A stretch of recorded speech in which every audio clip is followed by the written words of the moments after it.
everyone, my name is Lafia and I'm the CEO and co-founder of ArishConnect.com.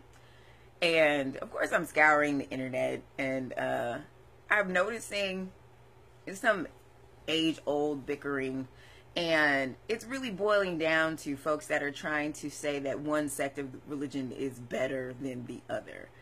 And it's crazy, or one is more authentic than the other. And we look real stupid doing that kind of thing, going back and forth, you know, like we look ridiculous. We look like many Christians in the way that they say, oh, I'd never marry a Southern Baptist, or I'd never, you know, like that kind of thing. And we just look a daggone fool. With as much as we have to deal with outside of this faith, why would we want that within our own communities? Because the fact of the matter is 2 + 2 = 4, but so does 3 + 1, and so does 6 - 2. So just as long as the results are the same, why is there an unnecessary bickering about the logistics and you know, the semantics? And my thing is, you know, like, I don't know, I probably come from a sort of unique perspective because I was born in this religion and I was raised Lukumi, and then as I got older I transitioned into traditional Ifa worship. So it's just like I made a trajectory that I don't see very often, but it gives me some perspective because I see folks in like the Santero community and the Lukumi community that try to separate themselves from the root. Then I also see some folks in the traditional community that, you know, are talking about how fake and bastardized the religion is in the diaspora.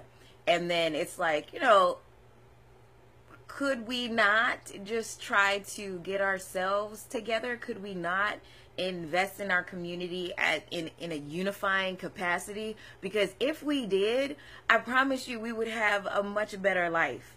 It's like we're one of the largest religions in the world, top 10, easy. But because we're bickering back and forth and not really addressing issues of being recognized, then we don't cultivate the kind of political power and economic power that is absolutely present in our community. It's like the money that we have floating around between all of us, and particularly those in the United States, it's like we could really make moves. And this bickering back and forth, which totally has to do with the cash cow of ceremony, because if you say one is not as good as the other or not as authentic as the other, then you're trying to create an environment where, you know, oh, okay, well, I won't go over there and get, you know, initiated or receive anything because, you know, I'm not sure if it's going to be real. And this person says that it's not going to be real, and, you know, just a bunch of bull. And so it's just like, we really have to refocus. And every sect has its issues. Every sect has its thing.